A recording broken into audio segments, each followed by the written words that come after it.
जो आनंद सत्य प्रकाश विभू आणि आधार नामरूपास बुद्धी न जाणे आणि जाणे ही त्यास तो अपार शुद्ध परमात्मा मीची असे। जो हा जो शब्द आहे ना, म्हणजे आपल्या समोर आहे का ती वस्तू नाही, म्हणून तो काय सांगतो की त्या पदार्थाचं परोक्षत्व सांगतो। त्या पदार्थाचा आपल्याला प्रत्यक्ष नाही किंवा अपरोक्ष ज्ञान नाही। आणि हे जे परोक्ष ज्ञान होतं ते श्रुती वचनावरून होतं। ते कोणते कशाविषयक तर परमात्मा विषयक। परमात्मा कसा आहे तर तो श्रुती वचन आपण जेव्हा श्रवण करतो त्याच्यावरून कळतं की जो या शब्दावरून तो परोक्ष आहे। आणि तो कसा आहे तर आनंद स्वरूप आहे।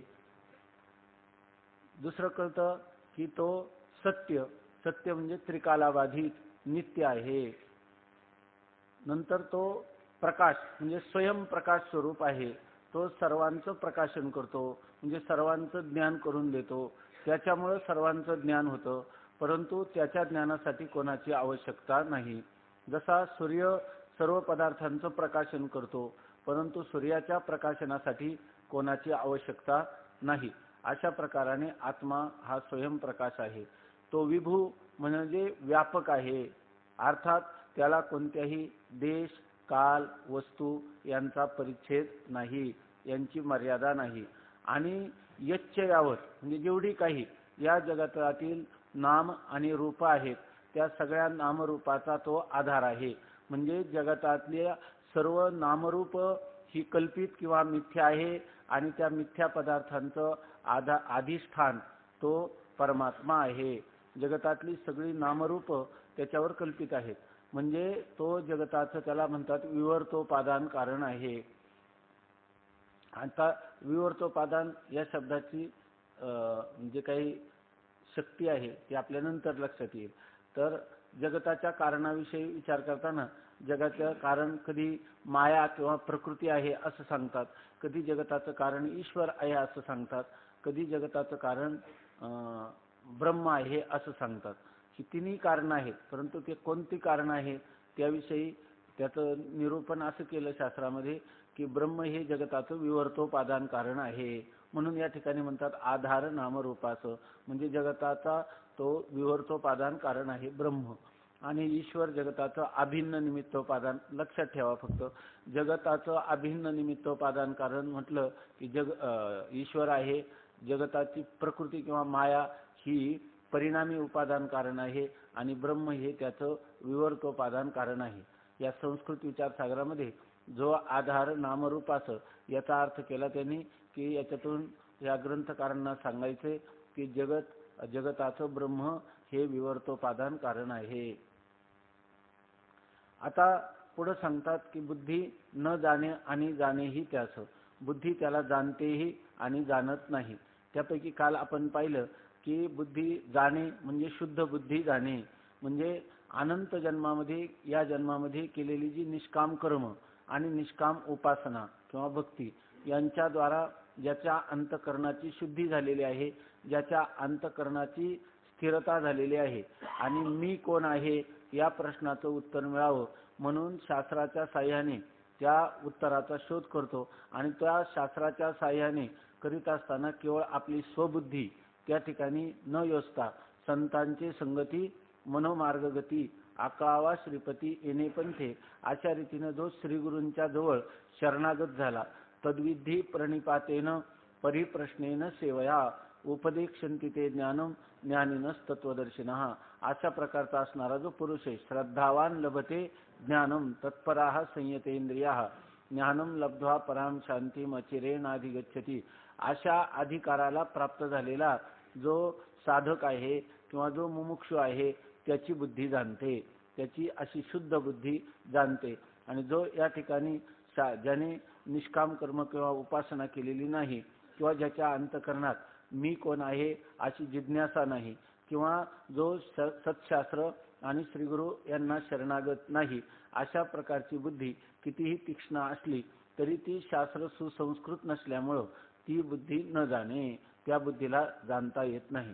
त्याच्यानंतर आपण दुसरा विकल्प केला की या ठिकाणी कोणती बुद्धी जाणे, ज्या अर्थी ग्रंथकार म्हणतात की बुद्धी जाणे, त्याचाच अर्थ कोणती बुद्धी, आपलं बुद्धी कशी जाणे आणि कशी न जाणे. तर याविषयी काल थोडं चिंतन केलं की ती बुद्धी शक्तिवृत्तीने न जाणे आणि लक्षणावृत्तीने जाणे असा एक अर्थ. जर ही स्वामी महाराज कोणालाही विचारसागर झाला म्हटलं की त्याला विचारायचे, बुद्धी न जाणे आणि जाणे ही त्यास, याचा अर्थ मला कळला नाही. त्याचा अर्थ तुम्ही जर समजावून सांगितला तर मग तुम्ही विचारसागर ऐकला, नाहीतर पुन्हा विचारसागर ऐका असं ते म्हणायचे. की याचा अर्थ हे जी गोष्ट आहे तर ग्रंथकारांनी एकाच ओळीमध्ये संपूर्ण विचारसागराचं जे तात्पर्य आहे, तात्पर्य याचा अर्थ काय, वक्तुर इच्छा तात्पर्य, वक्त्याची इच्छा, वक्त्याचा अभिप्राय काय, कशासाठी ग्रंथ निर्माण केला, तर तो या पहिल्या ओळीमध्ये त्याचा सगळ्या ग्रंथाचा जो आशय आहे तो या ठिकाणी साठवून ठेवलेला आहे. जर ह्या ओळीचा अर्थ कळला तर त्यांना सगळा विचारसागर कळल्यासारखा आहे. आणि सगळा विचारसागर झाला आणि ह्या ओळीचा अर्थ व्यवस्थित कळला नाही तर त्याला विचारसागर कळला नाही असा अर्थ आहे. स्वामी महाराज त्याला सांगायचे, कोणी विचारसागर ऐकला म्हटलं की त्याला सांगायचे, जर मला कळेपर्यंत तू सांगितलं तर तुला कळलं, नाही तर तुलाच कळलं नाही असा त्याचा अर्थ आहे.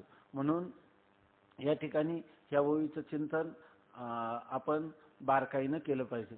तर याच्यामध्ये एक दुसरा विकल्प असा आहे की शक्तिवृत्तीने जाणे आणि लक्षणावृत्तीने न जाणे, याला दुसरा अर्थ म्हणतात की वाच्यार्थाने जाणे आणि लक्षार्थाने, आपलं वाच्यार्थाने न जाणे आणि लक्षार्थाने जाणे, लक्षणावृत्तीने जाणे किंवा लक्षार्थाने जाणे, वाच्यार्थाने न जाणे किंवा शक्तिवृत्तीने न जाणे. आता हे सगळे शब्द आपल्याला नवीन आहेत म्हणून या शब्दाचं थोडंसं माहिती करून घ्यायची. शक्तिवृत्ती आणि लक्षणावृत्ती पैकी वृत्ती कशाला म्हणतात, तर वृत्ती म्हणतात की पदाच्या ठिकाणी जी अर्थावबोधक शक्ती किंवा सामर्थ्य त्याला वृत्ती असं म्हणतात. म्हणजे काल आपण चिंतन केलं घ ट असं, आपण घ आणि ट हे दोन्ही शब्द एकत्र जोडले की घट नावाचं पद होतं, आहे की नाही. घट हे काय झालं, पद. पण त्या घट पदाचं उच्चारण केलं की त्या पदाच्या ठिकाणी एक शक्ती आहे, कोणती, अर्थावबोधक, म्हणजे आपल्या अर्थाचं ज्ञान करून देण्याची. घट पदाचं उच्चारण केलं की आपल्या समोर कधी कपडा येतो का, नाही. आपल्या समोर मातीचं बारीक गळ्याचं बनवलेलं एखादं भांड असं आपल्या लक्षात येतं. ती जी पदापासून त्याच्या अर्थाचं बोध करण्याची त्या पदाच्या ठिकाणी जी शक्ती आहे तिला वृत्ती असं म्हणतात. आता ही जी वृत्ती, लक्षात आलं ना, वृत्ती पदाच्या ठिकाणी जी अर्थावबोधक असणारी शक्ती किंवा सामर्थ्य तिला वृत्ती असं म्हणतात. आता ह्या वृत्ती दोन आहेत, एक शक्तिवृत्ती आणि दुसरी लक्षणावृत्ती. तर शक्तिवृत्ती म्हणजे काय, तर आता सांगितलं की घट पदाचं उच्चारण केल्याबरोबर आपल्याला त्याला कंबुग्रीवादिमान म्हणतात. ग्रीवा म्हणजे मान, कंबुग्रीवा म्हणजे त्याची लहानसा गळा असणारं मातीचं भांड, असं जे आपल्याला अर्थाचं ज्ञान होतं, असा जो बोध होतो, याचाच अर्थ त्या घट पदाचा आणि तो घटरूप अर्थाचा घटपद आहे की नाही, ते कुठे आपल्या मुखात घट, आणि त्याचा अर्थ काय आहे, बाहेर असणारा कंबुग्रीवादिमान असं मातीचं भांड, हा अर्थ कुठे आहे, बाहेर आहे. मग आपल्याला काय याच्यावरून काय येतं, तर घटपद आणि त्या घटपदाचा अर्थ आहे की नाही, ह्या दोन्हींचा काहीतरी संबंध आहे. आणि त्या दोन्हींचा असणारा जो संबंध, घटपद आणि त्याचा अर्थ यांचा जो संबंध, त्याला काय म्हणतात, शक्तिवृत्ती असं म्हणतात. बरोबर ना. शक्तिवृत्ती म्हणजे आपल्याला घटपद म्हटल्याबरोबर घटच समोर आला की नाही, म्हणजे मातीचं भांडच आलं. पट म्हणलं की पट हे पद आहे आणि त्याचा अर्थ काय आहे, त्याचा अर्थ आहे एक कापसाचं तंतूनी विणलेलं वस्त्र, असा आपला अर्थ लक्षात येतो. हा का, तर त्या घट आणि घटपद आणि घटपदाचा अर्थ यांचा संबंध, याला काय म्हणतात, शक्तिवृत्ती असं म्हणतात. कधी कधी काय होतं, म्हणजे आपल्याला व्यवहारामध्ये बरीचशी ज्ञान या शक्तिवृत्तीनं म्हणतात. शब्दाचा अर्थ आपल्याला कळतो, शब्द आणि शब्दाच्या अर्थाचा संबंध असल्यामुळं आपल्याला लगेच ज्ञान होतं, त्याला म्हणायचं झालेली ज्ञान काय आहे, शक्तिवृत्तीनं. आता मी म्हटलं तू गावाला जा, तर आपल्याला लक्षात आलं की नाही, गावाला, तू गावाला जा हे वाक्य जर गेलं, याच्यात काय आपल्याला दुसरा काय विचार करावा लागला का, गाव, तू म्हणजे मी, आहे की नाही, एक गाव आहे आणि त्या गावाला जाणे ही क्रिया आहे, काही आपल्याला दुसरा विचार करावा लागला नाही. कारण जाणे किंवा गावाला किंवा तू या सगळ्या पदाच्या ठिकाणी अशी शक्ती आहे की त्या पदाच्या अर्थाचं ज्ञान व्हावं. असाच आपला व्यवहार बहुतांशी व्यवहार अशा प्रकाराने होतो. परंतु कधी कधी असं होतं की ते जे आपण वाक्य किंवा जे पद आहे त्या अनेक पदांचं वाक्य होतं आणि त्या वाक्य आपण ऐकल्यानंतर आपल्याला त्या पदांवर शक्तिवृत्तीनं अर्थबोध होत नाही, तो अनुभवाशी जुळत नाही. अशा वेळेला आपल्याला त्याचा जो अर्थ आहे तो वेगळ्या प्रकाराने करावा लागतो. त्या ठिकाणी त्याला म्हणतात शक्य अर्थ जो आहे ना त्या शक्यार्थाच्या संबंधाची कल्पना करावी लागते. त्याला म्हणतात लक्षणा. शक्य संबंध, शक्य म्हणजे वाच्यार्थ आणि त्या वाच्यार्थाचा संबंध आपल्याला कुठेतरी कल्पना करावी लागते. त्याला म्हणतात शक्य संबंध लक्षणा. त्या शक्य संबंधाला काय म्हणतात लक्षणा. उदाहरणार्थ कालच आपण चिंतन केलं, कोणी म्हटलं की गंगेवर गवळीवाडा आहे की नाही. मग आपल्याला गंगेवर या पदाची काय शक्ती लक्षात येते तिथं की गंगेचा प्रवाह आणि त्या प्रवाहावर गवळीवाडा आहे. प्रवाह अनुभवाला जुळतो का अर्थ नाही. मग अशा वेळेला आपल्याला लक्षणा करावी लागते. मग आपण काय करतो, गंगेवर गवळीवाडा असणं शक्य नाही. मग त्या वाक्याचा अर्थ आपण काय करतो की गंगेवर म्हणजे गंगेच्या प्रवाहावर नसून गंगेचा म्हणजे प्रवाह आपला गंगेचा जो तीर आहे त्या तीरावर गवळीवाडा असणं शक्य आहे. आपल्याला कळतं की नाही अर्थ गंगेवर गवळीवाडा. आपण कधीतरी गवळीवाडा शोधण्यासाठी त्या प्रवाहाच्या ठिकाणी जातो का गंगेच्या तीराचा आश्रय करतो. आपल्याला ज्ञान होतं. आपण काय केलं, गंगेच्या प्रवाहाचा संबंध, शक्याचा संबंध कोणी तीर असं घेतला. मग त्यावेळेला आपण हा जो वाच्यार्थ आहे किंवा शक्यार्थ आहे हा घेतला का टाकला. म्हणजे ही जी लक्षणं आहे, लक्षणा करताना ही 3 प्रकारची लक्षणं आहे. अर्थाचं ज्ञान करून घेताना आपण 3 प्रकारची लक्षणं व्यवहारातही करतो. आपण जेव्हा म्हणतो गंगेवर गवळीवाडा तर त्या गंगेवर त्या गंगा पदाचा जो अर्थ आहे शक्यार्थ आहे तो सगळा टाकून दिला की नाही आपण आणि त्याच्या संबंधी तीराचं ग्रहण केलं. बरोबर आहे ना. गंगा प्रवाह असा अर्थ घेतला का आपण गंगेचा तीर अर्थ घेतला. मग जो वाच्यार्थ आहे किंवा जो शक्यार्थ आहे तो आपण ठेवला का टाकून दिला. तर जहल लक्षणा त्याला का कोणती लक्षणा केली, जहल लक्षणा. जहाती म्हणजे टाकणे आहे की नाही. जहल लक्षणा म्हणजे ज्याच्यामध्ये तो वाच्यार्थ संपूर्ण टाकला जातो, पूर्णपणे वाच्यार्थ टाकला जातो त्याला म्हणतात जहल लक्षणा. आपल्याला कधी कधी व्यवहारामध्ये कोणी जर म्हटलं शोणो धावती म्हणजे तांबडा धावत आहे. बरोबर ना. तांबडा धावत आहे. आता तांबडा नावाचा रंग कधी धावेल का नाही. मग आपण काय म्हणतो तांबड्या रंगाचा घोडा धावत आहे असा आपण अर्थ करतो. तांबड्या रंगाचा घोडा. आता तिथं फक्त तांबडा असा शब्द आहे, घोडा शब्द आहे का नाही. मग आपण तांबडा पण घेतला आणि त्याच्यामध्ये आणखीन काय घातला, घोडा आहे की नाही. तांबडा घोडा धावतो. मग जो मूळ शक्यार्थ किंवा वाच्यार्थ होता तो टाकून दिला का आपण नाही, तोही ठेवला आणि पुन्हा नवीन आणखी ग्रहण केलं. नवीन कोणता, घोडा या पदाचं लक्षण केलं आणि शोणो धावती याचा अर्थ आपल्या बुद्धीमध्ये काय झाला, तांबडा घोडा धावत आहे. मग पहिला अर्थ टाकला का नाही. टाकला त्याला काय म्हटलं आपण, गंगेवर गवळीवाडा तर टाकला तर त्याला म्हटलं जहल लक्षणेने आहे की नाही, जहल लक्षणा केली. आणि तांबडा धावतो मध्ये काय केलं, मूळचा शब्द टाकला नाही तांबडा, अधिक दुसरा नवीन शब्द ग्रहण केला आणि मग आपण तांबडा घोडा धावतो असा अर्थ केला. मग तो अर्थ टाकला नाही, नवीन घेतला म्हणून अजहल लक्षणा. टाकला का नाही, मग ती कोणती लक्षणा झाली, अजहल लक्षणेने. व्यवहारात कधी आपल्याला ज्ञान कशाने होतं, जहल लक्षणेने होतं. उदाहरणार्थ काय सांगितलं, गंगेवर गवळीवाडा. व्यवहारामध्ये आपल्याला ज्ञान कधी कधी कशाने होतं तर अजहल लक्षणा करून होतं. उदाहरणार्थ शोणो धावती, तांबडा धावत आहे. व्यवहारामध्ये कधी कधी आपल्याला ज्ञान कसं होतं, काल आपण सांगितलं काही भाग टाकायचा आणि काही भाग घ्यायचा, त्याला म्हणतात जहद जहल लक्षणा. मग किंवा त्याला दुसरं नाव काय म्हणतात,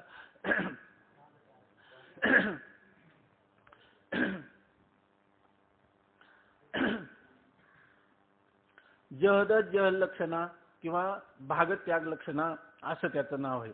तर त्याचं उदाहरण आपण दिलं, तो हा देवदत्त. आपण काय केलं, तो म्हणजे काशी, आपलं काशीमध्ये पाहिलेला, हा म्हणजे आळंदीमध्ये पाहिलेला आहे की नाही. तो आणि हा असं सांगताना तिथलं काशी सोडून दिलं आणि आळंदी सोडून दिलं.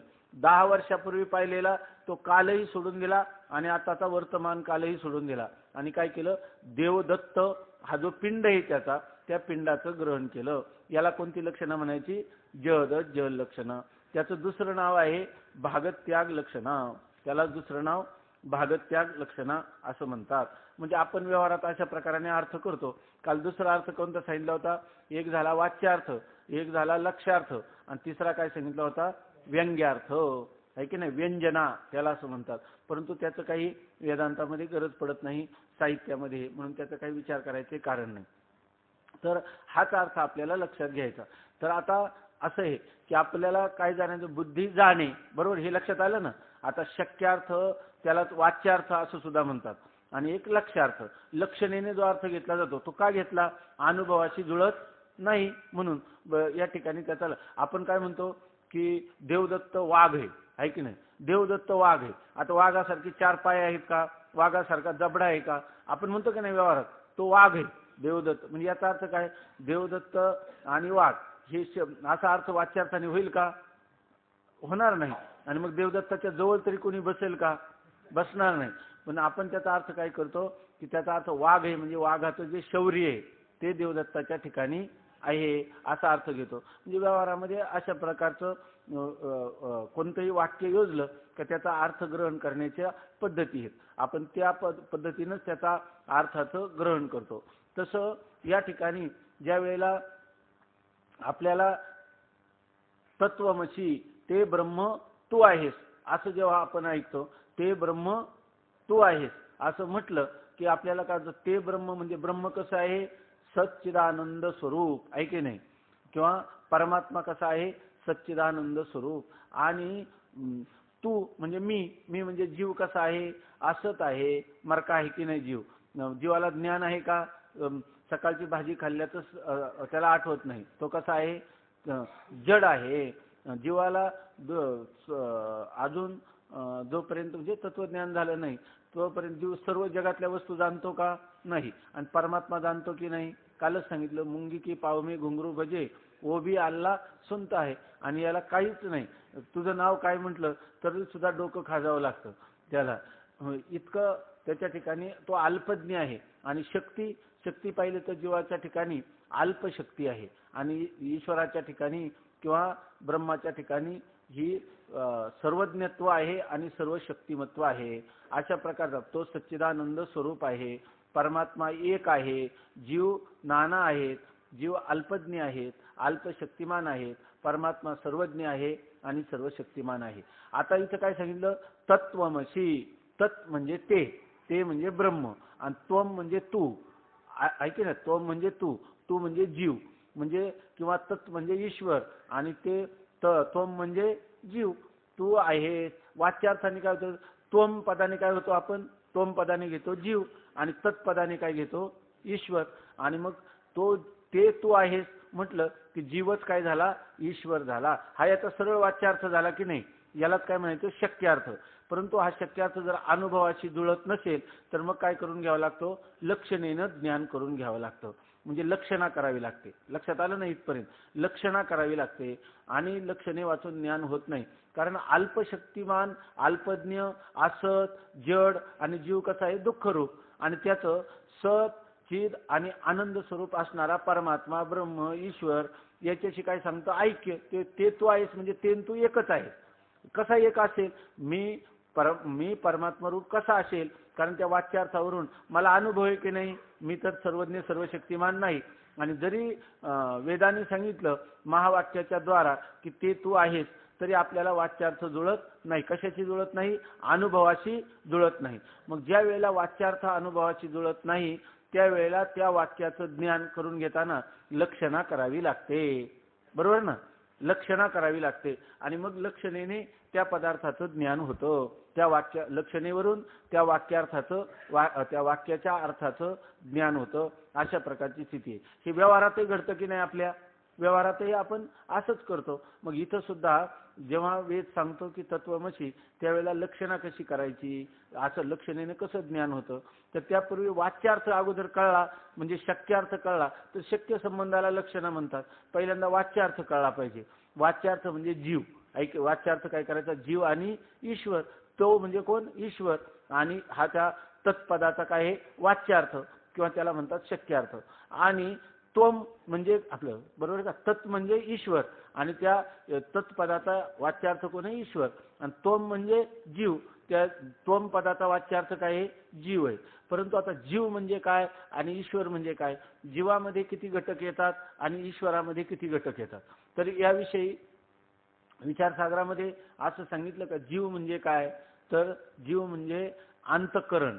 अंतःकरण आहे की नाही मन बुद्धी चित्त अहंकार ते अंतःकरण म्हणजे आतलं ज्ञानाचं साधन ज्याच्यामुळे आपल्याला पदार्थ कळतात. असं पदार्थाचं ज्ञान करून घेणारं जे साधन आहे आतमध्ये ते आहे अंतःकरण.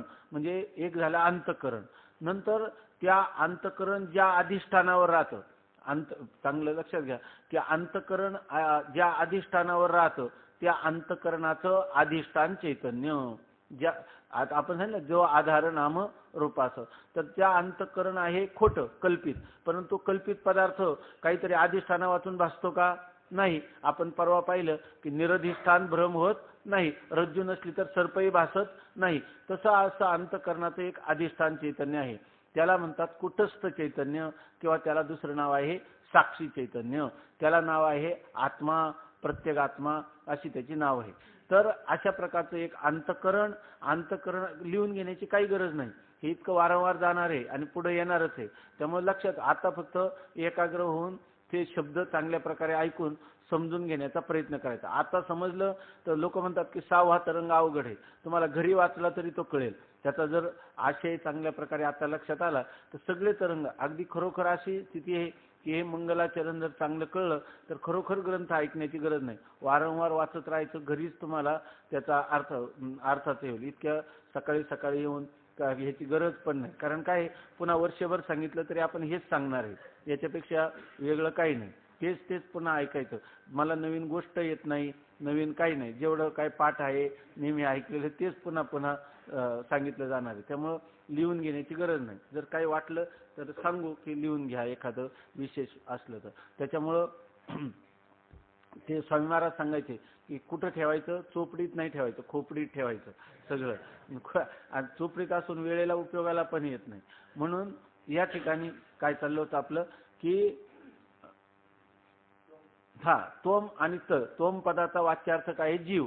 आणि जीव कशाला म्हणतात तर अंतःकरणाचं अधिष्ठान चैतन्य म्हणजे त्याला काय म्हणतात कुटस्थ चैतन्य किंवा साक्षी चैतन्य. आणि त्या कुटस्थ चैतन्याचं किंवा साक्षी चैतन्याचं अंतःकरणामध्ये पडलेलं प्रतिबिंब याला म्हणून काय म्हणतात जीव. तसंच ईश्वर कशाला म्हणतात तर माया. ईश्वर माया आणि मायेचं अधिष्ठान चैतन्य म्हणजे ब्रह्मचैतन्य आणि त्या ब्रह्मचैतन्याचं मायेमध्ये पडलेलं प्रतिबिंब याला मिळून म्हणतात जीव. आपलं ईश्वर त्याला म्हणतात ईश्वर. माया अधिष्ठान ब्रह्मचैतन्याचं मायेमध्ये पडलेलं प्रतिबिंब याला मिळून म्हणतात ईश्वर चैतन्य. आता आपल्याला जीव तत्त्वमसी या वाक्यामध्ये काय झालं त्वम पदाचा अर्थ झाला जीव आणि तत्पदाचा अर्थ झाला ईश्वर. आणि वाक्य काय सांगतं अशी पदाने अशी म्हणजे आहेस ऐक नाही ते तू आहेस म्हणजे जीव तू असणारा जीव हाच ईश्वर आहेस असं सांगितल्यानंतर जो आपल्याला वाच्यार्थ कळला अशी शब्दाचा वाच्यार्थ काय कळला दोघं एक आहेत. ते तू आहेस म्हणजे दोघं एक आहेत. पण दोघं म्हणजे तत् म्हणजे काय तर ईश्वर आणि त्वम म्हणजे जीव. आणि जीव पदाचा वाच्यार्थ कळला आणि ईश्वर पदाचा वाच्यार्थ किंवा शक्यार्थ कळला. आता तुम्ही सांगा आपल्याला वाक्याचा अर्थ कळला की नाही वाच्यार्थ कळला की नाही शक्यार्थ कळला की नाही का शक्यार्थ आणि वाच्यार्थ एकच आहे. तर असं आपल्याला कळलं आणि कळल्यानंतर आपल्याला लगेच विचार उत्पन्न झाला की असं कसं असू शकेल म्हणजे याचा अर्थ अनुभवाशी जुळतं का. जीवच ईश्वर आहे. कालच सांगितलं ना श्रीकृष्णे काय स्वांगुष्टे उचलेली मेदिनी आणि तुमचेनी गोनी न उचलवे. आणि असा लागला म्हणायला की मी ब्रह्म आहे मी ईश्वर आहे असं म्हणून चालेल का नाही. त्या ठिकाणी ईश्वर हा सगळ्या जगताची उत्पत्ती स्थिती आणि लय करतो आहे की नाही. याच्या ठिकाणी आहे का सामर्थ्य जीवाच्या ठिकाणी जगताच्या उत्पत्ती स्थिती लयाचं ईश्वराचं सर्वज्ञत्व आहे का याच्या ठिकाणी ईश्वराचं सर्व शक्तिमत्व आहे का याच्या ठिकाणी सच्चिद आनंद रूपत्व आहे का, एकत्व आहे का? जीव तर नाना आहे, ऐका ना, ईश्वर काय आहे, एकच आहे. असं असताना यांचं ऐक्य संभवनीय नाही. आणि इथं तर श्रुतीतलं महावाक्य सांगतो, वेद अपौरुषे वेद सांगतो की तत्वमसी. मग याचा अर्थ अनुभवाची जुळत नसेल तर अशा वेळेला काय करावे लागते, लक्षणावृत्तीनं त्याचा अर्थ जाणावा लागतो, ऐकी नाही. म्हणजे लक्षणा म्हणजे काय, शक्याचा संबंध घ्यावा लागतो, बरोबर ना. शक्य संबंधाला म्हणतात लक्षणा. आणि ह्या लक्षणा वृत्तीनं, वृत्ती शब्दाचा काय अर्थ आहे, पदाची अर्थावबोधक शक्ती. मग आता आपल्याला या अर्थाचं ज्ञान करून घेतलं पाहिजे लक्षणेनं, बरोबर ना. आता जीव म्हणजे काय आणि ईश्वर म्हणजे काय हे आपण पाहिलं.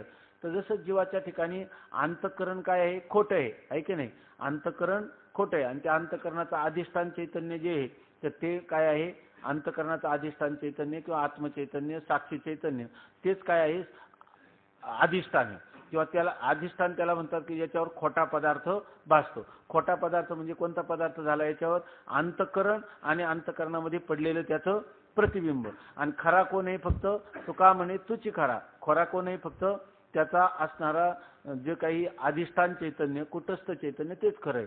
तसंच इकडं माया जी आहे ती माया खोटी आहे, कल्पित आहे. आणि त्या मायेमध्ये पडलेलं प्रतिबिंब तेही कल्पित आहे. आणि त्याचं जे अधिष्ठान चैतन्य ब्रह्मचैतन्य तेच काय आहे, खरं आहे. मग ज्या वेळेला तुम्ही म्हणता की तत्वमसी, याचा अर्थ कसा केला तुम्ही असं केलं की या ठिकाणी काही भागाचं ग्रहण केलं आणि काही भागाचा त्याग केला. काही भागाचं ग्रहण केलं म्हणजे काय, दोघांचं जर ऐक्य सिद्ध करायचं असेल तर जे कुटस्थ चैतन्य आहे ना, ते कुटस्थ चैतन्य आहे सच्चिदानंद स्वरूप. जी काय आलं का लक्षात, ते काय आहे, कुटस्थ चैतन्य जे आहे ते सद्रूप आहे, चिद्रूप आहे, आनंद रूप आहे आणि एकटच आहे, एक आहे. आणि इकडे जर पाहिलं तुम्ही ब्रह्मचे आपलं ईश्वर, तर त्या ईश्वरामध्ये माया अंश कसा आहे, कल्पित आहे, बरोबर ना. माया कशी आहे, कल्पित आहे, खोटी आहे, मिथ्या आहे. तिच्यामध्ये पडलेलं प्रतिबिंबही खोटं आहे. परंतु त्या मायेचं जे अधिष्ठान आहे, म्हणजे खोटा पदार्थ कोण आहे, माया. आणि खोटा पदार्थ किंवा मिथ्या पदार्थ ज्याच्यावर भासतो त्याला काय म्हणतात, अधिष्ठान. मग त्या अधिष्ठानचे, मायेच्या अधिष्ठान चैतन्याचं नाव काय आहे, ब्रह्मचैतन्य.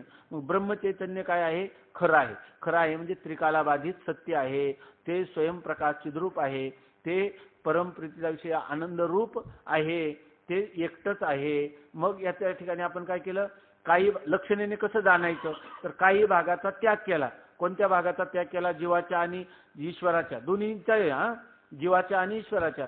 जीवाचं जे अंतःकरण आणि अंतःकरण प्रतिबिंबित चैतन्य, त्या दोन्हींचा जर बात केला म्हणजे ते कल्पित आहे, म्हणून तो भाग खोटा आहे असं आपण समजलं. आणि खरा कोण आहे, फक्त कुटस्थ चैतन्याचा भाग आहे. तसा ईश्वरामध्ये असणारी माया आणि मायेमध्ये पडलेलं त्याचं प्रतिबिंब, याचा आपण बात केला म्हणजे ते मिथ्यात्व. बाद शब्दाचा अर्थ मिथ्यात्व निश्चय. बाद म्हणजे न दिसणं असा त्याचा अर्थ नाही. बाद याचा अर्थ काय आहे, मिथ्यात्व निश्चय. आपण जर मिथ्यात्व निश्चय केला तर या ठिकाणी खाली जीवाच्या अंशात काय राहील, कुटस्थ चैतन्य, आहे की नाही.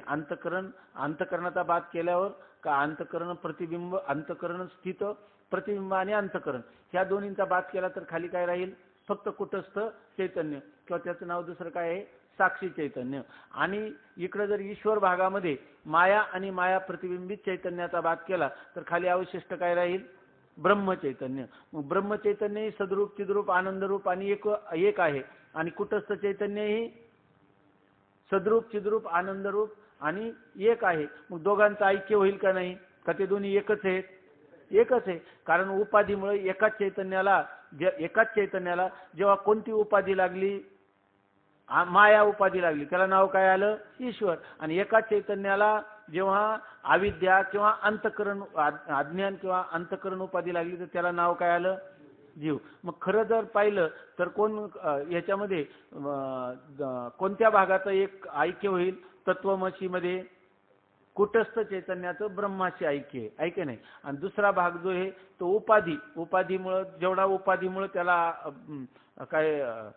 जेवढी उपाधी असते ती सगळी उपाधी कल्पित असते.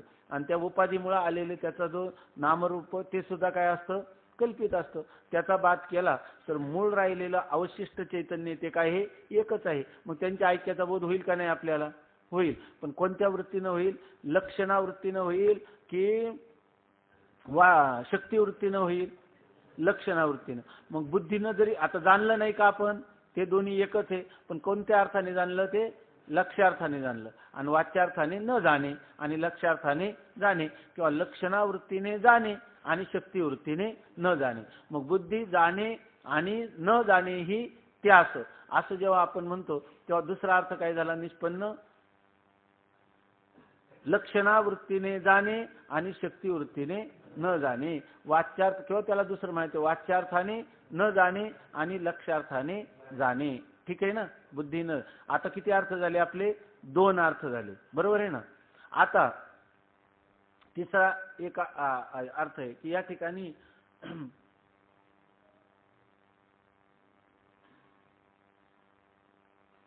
बुद्धी आता जे जाणलं आपण आहे की नाही, तर एक विकल्प सांगा. हा आता बघा, हे एवढं लक्षात आलं का? त्याच्याऐवजी दुसरा सोपा विकल्प सांगा, म्हणजे त्याचं चिंतन केलं तर एकदम सगळ्यांना. हा हा हा तर आवृत्त आत्म्यास जाणे आणि अनावृत्त आत्म्यास न जाणे, असं काही एकच.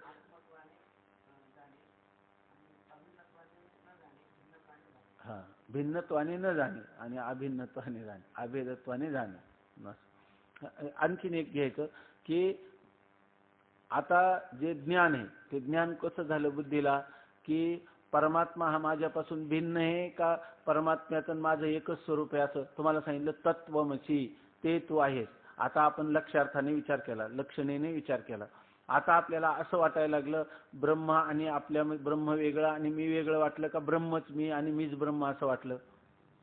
मग बुद्धी जाणे ती अभेदत्वाने ब्रह्माचा माझा अभेद आहे अशी जाणते का भेद आहे अशी जाणते?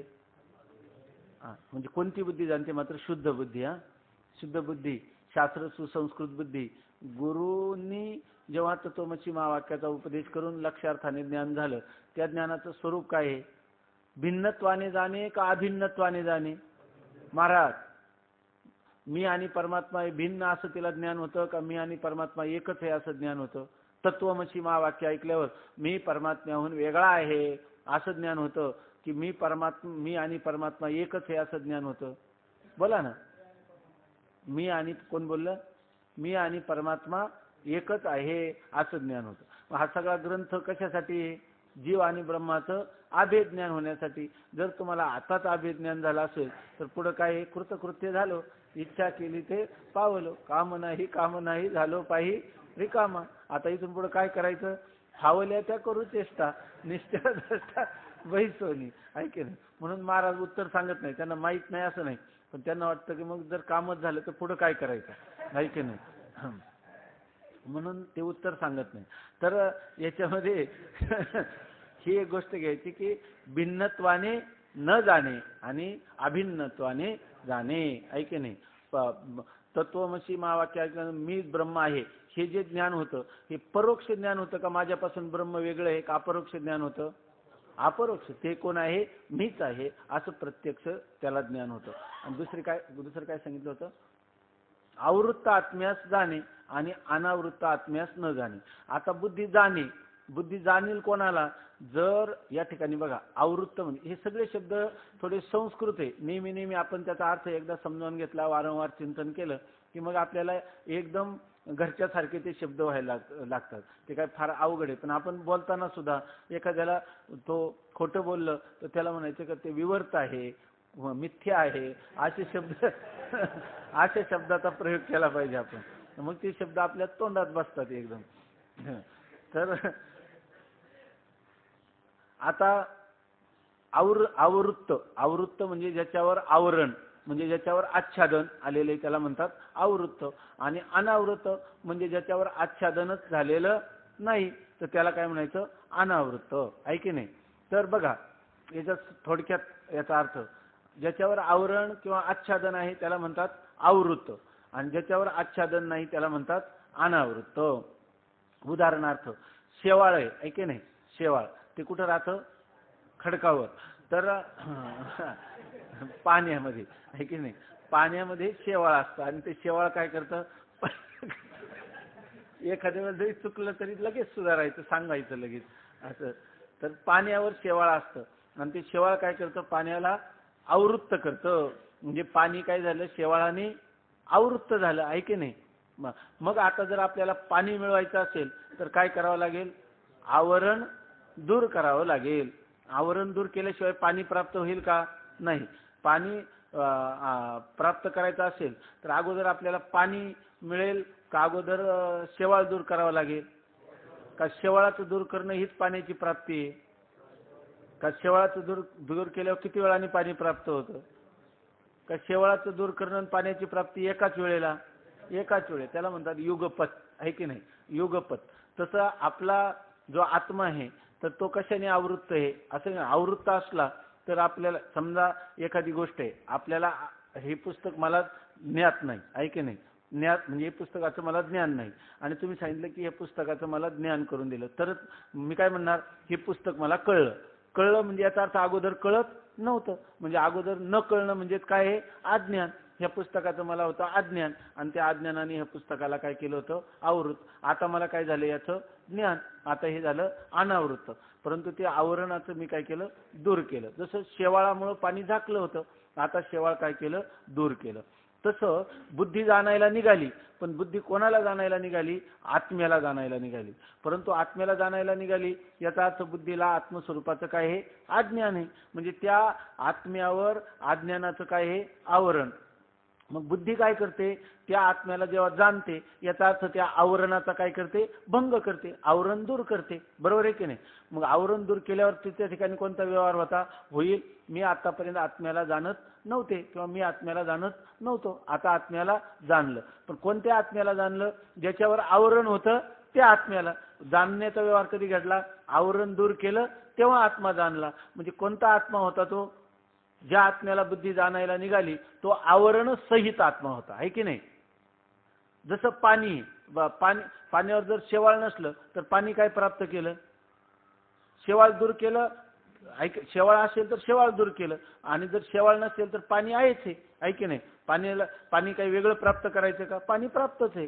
तसं ज्या बुद्धीच्या ठिकाणी, आपलं ज्या आत्म्याच्या ठिकाणी अज्ञानाचं काय आहे, आवरण आहे. आणि ते आवरण असलं तर आवरण काढायला पाहिजे, नाही तर आवरण काढण्याची गरज आहे का काही. बुद्धीचं काम काय आहे, जर त्याचं जर अज्ञानाचं आवरण असेल तरच त्याला काय करेल, ती दूर करेल. म्हणून बुद्धी झोपू नका. बुद्धी ज्याला जाणायला निघाली त्या आत्मा कसा असला पाहिजे, आवरण सहित. मग बुद्धी जाणे म्हणजे कोणाला जाणे, आवरण सहित आत्म्याला जाणे. ढग आहे, सूर्य उदय झालेला आहे आणि जर ढग असले तर आपल्याला सूर्याचं ज्ञान होईल का, नाही. जेव्हा ढग दूर होतील तेव्हा. ढगांनी काय केले, सूर्याला आवरण केलेलं आहे. बरोबर आहे ना. मग ते आवरण दूर केलं की तुम्हाला सूर्य दिसला, किंवा आवरण दूर झालं म्हणजे सूर्य दिसला. पण जर आवरण ढगच नसतील तर सूर्याचं ज्ञान करून घ्यायला काय करावं लागतंय तुम्हाला, सूर्याचं ज्ञान करून घ्यायला एक दिवा न्यावा लागतो, काही न्यावं लागतं. सूर्यच आपलं ज्ञान करून देतो. मग त्याचं ज्ञान करून घेण्यासाठी बुद्धीची गरज आहे का आता. ज्या आत्म्याला जर आवरण नसेल तर बुद्धीची गरज आहे का, नाही. मग ती बुद्धी जाणील का त्याला, आवरण रहित असला तर तिची आवश्यकताच नाही. मग बुद्धी जाणे असं आम्ही जेव्हा म्हणतो तेव्हा दुसरं काय झालं, आवरण सहित आत्म्यास जाणे आणि आवरण रहित आत्म्यास न जाणे, आहे की नाही. याच्यामध्ये आपण म्हणतो ना, बाबुळीची सारावी हाते वाचून पाणी तवा असे आहे. बाबुळी म्हणजे शेवाळ. शेवाळ फक्त दूर गेलं का पाणी. तसं अज्ञान दूर केलं की काय आहे, खाली स्वयंप्रकाश असणारा आत्मा आहे.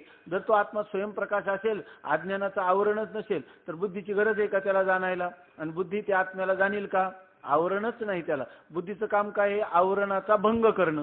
पण आवरणच नाही तर भंग काय करील. मग निरावरण आत्म्यास बुद्धी जाणे का न जाणे, निरावरण किंवा अनावरण, ज्याच्यावर जो अनावृत्त आत्मा आहे किंवा निरावरण ज्याच्यावर आवरणच झालं नाही त्या आत्म्याला बुद्धी न जाणे आणि आवरण सहित आत्म्यास जाणे.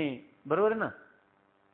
आतापर्यंत किती विकल्प झाले आपले, 4, आहे की नाही. एक शुद्ध बुद्धी जाणे, अशुद्ध बुद्धी न जाणे. दुसरं शक्तिवृत्तीने न जाणे, वाच्यार्थाने न जाणे आणि लक्षार्थाने किंवा लक्षणावृत्तीने जाणे. हा एक झाला. तिसरा.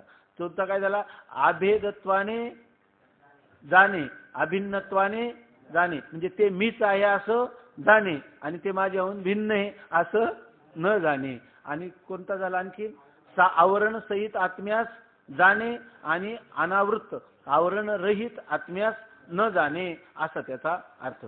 ठीक आहे ना. असं एक झालं. बुद्धी न जाणे आणि जाणे ही त्यास. किती 5 झाले का आपले? 4 झाले. हा एक महत्वाचं याच्यामध्ये एक दुसरे आणखी बुद्धी न जाणे जाणे म्हणजे आपल्याहून तो भिन्न आहे अशी न जाणे. आणि ती काय करते?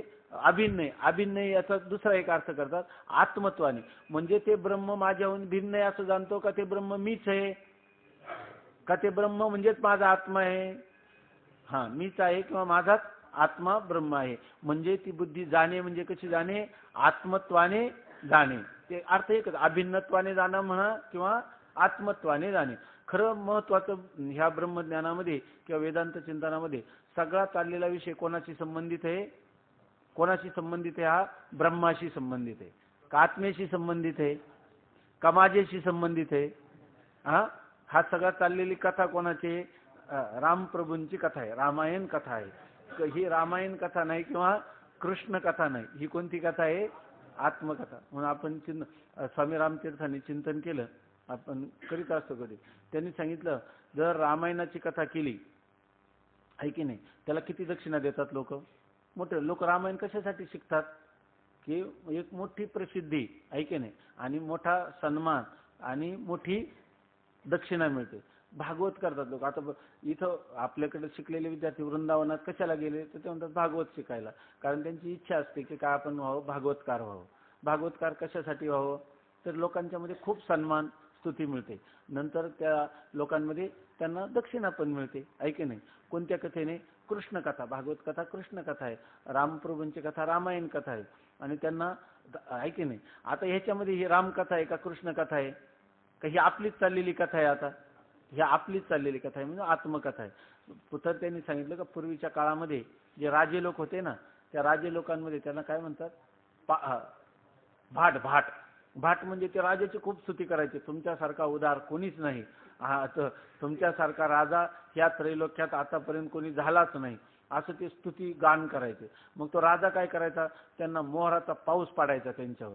मग हे नवीन नवीन काव्य करायचे. ऐकी नाही राजाची कथा केली तर. तसं जर रामायणाची कथा केली ऐकी नाही बरं दुसऱ्या समजा आता आपल्या समोर दुसऱ्याची किती स्तुती केली आपण देऊ का त्याला दक्षिणा? आपल्याला स्तुती कोणाची आवडते? आत्मस्तुती. आहे की नाही. आपली केलेली स्तुती आवडते. आणि हे जे ग्रंथ हे कोणाची स्तुती करतात? सगळी आत्मा सद्रूप. तुम्ही सद्रूप आहात. तुम्ही चिद्रूप आहात. आनंद रूप आहात. त्या उपनिषदामध्ये सांगितलं काय? शृण्वन्त्वास्य अमृतस्य पुत्राः आये धामानि दिव्यानि तस्तु. तुम्ही मरके नाहीत. तुम्ही स्वर्गातले अमर अशा प्रकारचे देवता रूप आहात. तुम्ही दिव्य धाम निवासी आहात. असं वर्णन किती स्तुती आहे आपली की नाही. मग जर रामकथेला कृष्ण कथेला जर इतकं आपण महात्म्य देतो तर ते आपली कथा आहे. ऐक नाही आपली स्तुती आहे तर आपण काय करायला पाहिजे? किती द्यायला पाहिजे? आपला जीव ओवाळून टाकायला पाहिजे. आहे की नाही. जीव जाऊ द्या पण जीव खोटा असणारा जो जीवभाव तेवढा ओवाळून टाकला तर काय नाशिवंत देता मोक्ष येईल हाता. असंच ना. ऐशी याची कथा काय नाशिवंत देता ब्रह्म येईल हाता. ऐशी याची कथा पुराणात. कोणतं पुराण आहे? हे आत्मपुराण आहे. की नाही. आता हे भागवत पुराण नाही रामायण नाही हे काय आहे? आत्मपुराण. आणि ह्या आत्मपुराणामध्ये आपलं सगळा विचार चाललेला आहे कोणाचा? आपला चाललेला आहे. फक्त हा विचार झोपला नाही तर आपला विचार कळेल. झोपला तर आपला होता का दुसरा कोणाचा होता हे सुद्धा कळणार नाही. तरी पण पुण्य प्राप्त होणार. कारण दुसऱ्या घरी झोपण्यापेक्षा कुठे झोपले? पडवणी राहे ना थेट आहे. उगाच संतांची अप आहे. उलट या ठिकाणी तरी सुद्धा पुण्य मिळेल. झोपण्यासाठी का होईना माणसाने यावंच हे. कारण दुसऱ्या झोप ही अशी आहे की ते संसर्गजन्य व्याधी आहे. शेजारी बसलेल्याला सुद्धा येते. म्हणून आपण काही का होईना लागण केली पाहिजे. पुण्याचं काम केलं पाहिजे.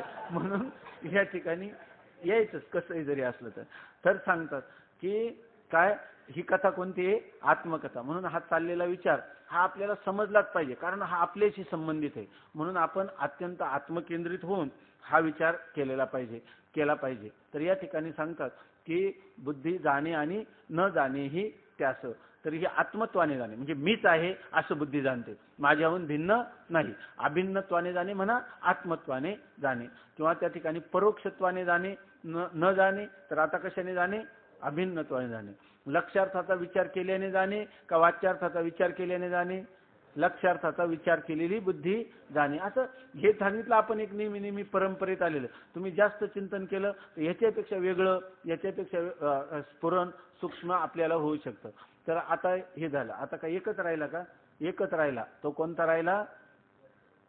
की